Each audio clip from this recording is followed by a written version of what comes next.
Next question was, been married for 10 plus years now, been unhappy for majority of those years. Only thing that's keeping me committed are our young children. What should I do going forward? I recall answering something like that before. With any marriage that's having problems, decision has to be made that both of you want to keep the marriage. Both want to keep the marriage, you work on it, grow it. You know, with anything else, get counseling, agree to do whatever it takes, you know. Now, when it says that the person's been unhappy for the majority of those years, sometimes you got to kind of locate, when did you become unhappy and why?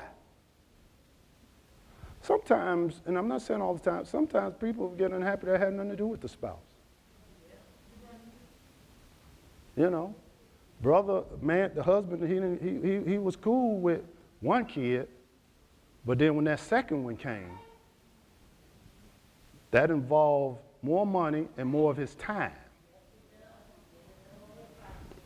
That woman was cool with that one kid, then when a few more came, see that one kid, she was able to get her body back.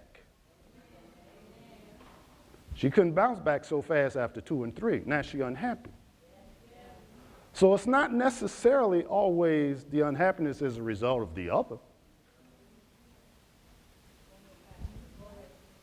Sometimes we can assume that. It can be, but it doesn't mean it's always that. See, because we say, I'm unhappy in this marriage, and it could really be you just unhappy. And you putting the blame on your spouse.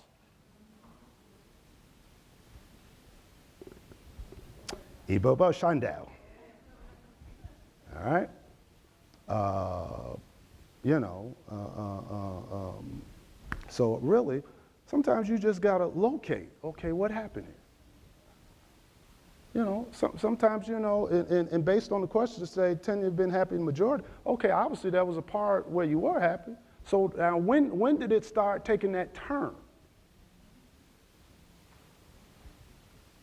And you got to locate that. You know, things start switching when he started working more hours, or when she got a job, or when she started making more money than me, or whatever. When did the stuff start? Locate it. Because if you don't locate it, it's going to keep happening. So you locate what, you know, when it was cool, then when did it start getting? See, because it's so easy to put that blame on somebody else. I'm not happy because of you. And then you get deceived, and Rico or Betty come along, and now you're grinning again.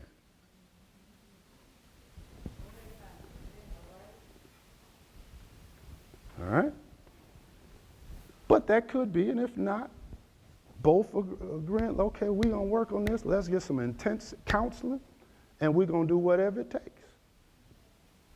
That's what counseling is all about.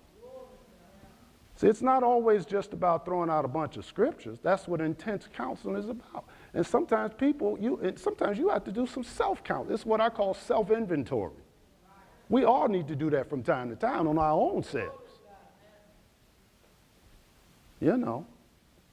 And then when you can locate these things, and then you be like, sometimes I need to make the changes. I'm the one that started changing.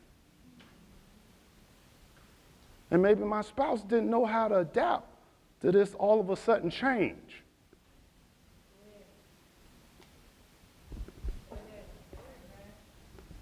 So get some counseling. Sometimes some things are not as bad as they seem. When they were not addressed, then they got crazy. Because when they were not addressed, then it led into other things and bad decisions. And sometimes it really wasn't that. Sometimes the communication just broke. and things happen, and it was never addressed. That's why we tell people for years, you don't ignore things. Some start off like this, and you keep ignoring, then that little thing becomes a mountain, and it don't have to be. One of the things Pastor Lord has been saying for years, nip it in the bud. When it's starting to grow like that, let's deal with it now. Because if you don't, it does not go away. Don't ever think for a minute time causes problems to go away. That does not exist. You know the expression sweeping it under the rug? That means the dirt's still left. Address things. And I'm talking about husband and wife. Remember, you got rights. I ain't talking about bullying nobody. You ain't talking about that. But if something ain't right, address it so it don't grow into something else. And if you're not comfortable with some, and then married people need to learn this too, because it don't seem nothing to you. If it's something to them, respect that. It may not be nothing to you, because what you go through could be nothing to them. But if it's a problem for you, it's a problem for us.